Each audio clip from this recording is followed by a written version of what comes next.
Barreta Express. Nibo kasod maan pinakainot na face-to-face meeting kana Bicol Interagency Task Force Seringman Regional Vaccination Operation Center kan Departamento de Salud. Ini pakatapos kan haros 2 taon huli naman kan COVID-19 na pandemic.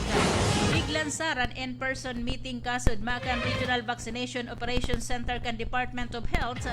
Una sa naging positibo ang resulta sa pinakainot na in-person meeting pakatapos nin duwang taon ipigot man na si naging fit sa ipinasunod.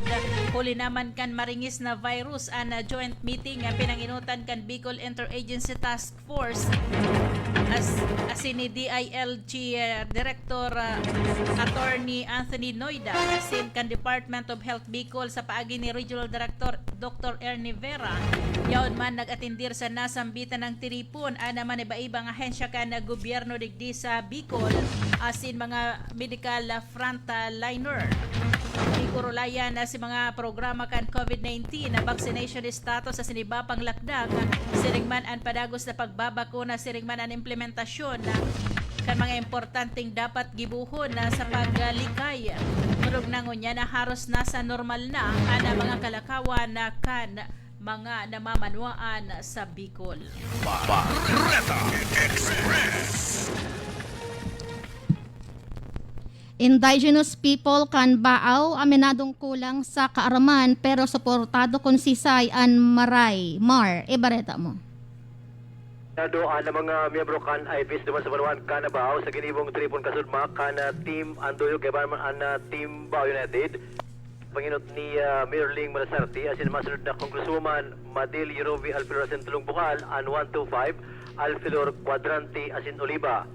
Sug sa mga miyembros kan IBIS na sinda aminado na kulang ang karaman at pagabot sa pagpili ni Maray na kandidato sinda na pwedeng mapag-istoryahan tungkol dito naging na mensay kansaro sa mga gurangan na miyembro kan IBIS na bistado man nakadakol dyan sa Banwaan nin Baaw. May pagkara, may kaming tulong, may pamagal. Pero kung sisang Maray na iyaw ka na naman. Pero ako kaya, say ko pa, pero, ako kaya, okay po. Kung mga ipisinag, nagkaklase mo po, nag-eskwelaman, nakapag-eskwelaman? Ikaw na nagkaklase, ikaw naman. Ako ay may pamagal.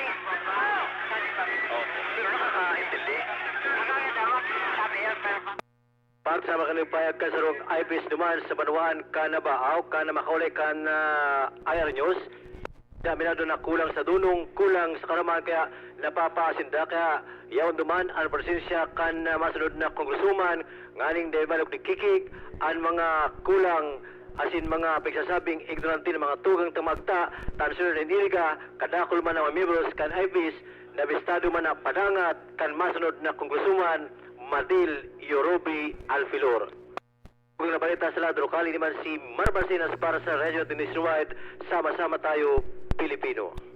Salamat Mar sa dugang na bareta. Update man po digdi sa laog kan Camarines Sur kung ari na mga lugar na pwedeng ibugtak sa red category o dating inaapod na area of immediate concern na sabi ka na Provincial Election Supervisor na si Attorney Neil Canicula.